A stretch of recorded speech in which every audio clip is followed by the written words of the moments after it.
Nagsagawa ng mahigpit na seguridad ang San Juan CPS personnel sa pangunguna ni Police Colonel Anthony C. Gantang, ang officer in charge, katuwang ang mga opisyales ng nasabing lungsod sa pamamahagi ng relief goods at mainit na pagkain sa mga evacuees.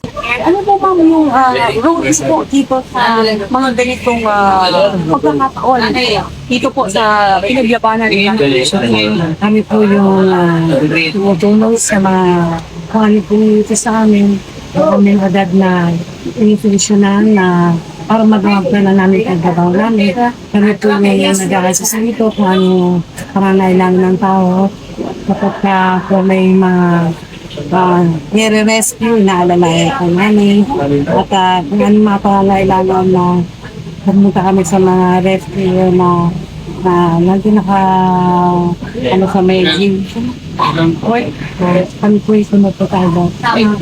Inaalalayan po namin kung anong gamit ng alalay para sa may tutulong namin kung ano pinag-tuloy namin. Paano po ang seguridad or pinaalis ang seguridad dito po sa at pinapanatili ang seguridad at kaayusan dito po sa evacuation center, lalong-lalo na po dito sa Pinaglabanan Elementary School?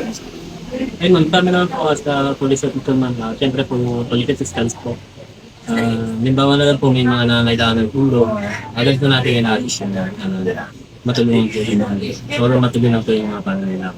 Layunin ng nasabing programa na maipamahagi ng maayos at mabilis ang tulong para sa mga pamilyang naapektuhan ng panibagong pagbaha sa lugar. Kasabay ng pamamahagi, naging mahigpit ang police presence upang masiguro ang kaayusan, kaligtasan at maayos na daloy ng proseso. Dahil dito, naramdaman ng mga evacuees at opisyal ng lungsod ang kapanatagan sa kabila ng sitwasyon. Bukod sa pamamahagi ng tulong, patuloy ang mga hakbang ng PNP sa San Juan upang protektahan ang mamamayan lalo na sa panahon ng kalamidad. Kasama rito ang pagbibigay ng mabilis na tugon sa mga insidente at pakikipag-ugnayan sa lokal na pamahalaan para sa mas epektibong disaster risk reduction at management. Ang mga pagsisikap ng San Juan City Police Station ay patunay ng kanilang dedikasyon sa paglilingkod at pagprotekta sa mga mamamayan na pinangungunahan ng kanilang misyon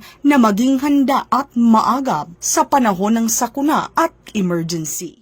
Mula dito sa Pinaglabanan Elementary School, San Juan City, ako ang inyong PNP correspondent, Controboman Melanie Mapa, nagbabalita para sa Police News Express.